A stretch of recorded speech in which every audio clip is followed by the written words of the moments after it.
विविध शहरातल्या टॉप 9 बातम्यांचा आढावा घेऊयात। बेस्ट प्रशासन आता लवकरच बसेसचं नेटवर्क गुगल मॅपशी जोडणार, त्यामुळे प्रवाशांना बेस्ट बसच्या येण्याची अचूक वेळ कळणार। प्रत्येक थांब्यावर दर 15 ते 20 मिनिटांनी दुसरी बस उपलब्ध करण्याचं नियोजन। 0 ते 20 पटसंख्या असणाऱ्या शाळा बंद करण्याचे शासनाचं कोणतेही धोरण नाही। मुख्यमंत्री माझी शाळा सुंदर शाळा योजनेद्वारे शाळांचा दर्जा उंचावण्याचा प्रयत्न केला जातोय। शालेय शिक्षण राज्यमंत्री पंकज भोयर यांची विधानसभेत माहिती।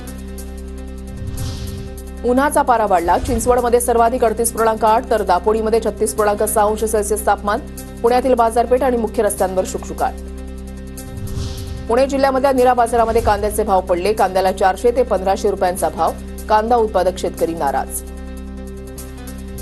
नंदुरबार जिल्ह्यामध्ये उन्हाळी पीक लागवडीला सुरुवात। समाधानकारक पाणी असल्यामुळे उन्हाळी पिकांकडे शेतकऱ्यांचा कल। मका, कापूस, मिरची, कांद्याची शेतकऱ्यांकडून लागवड।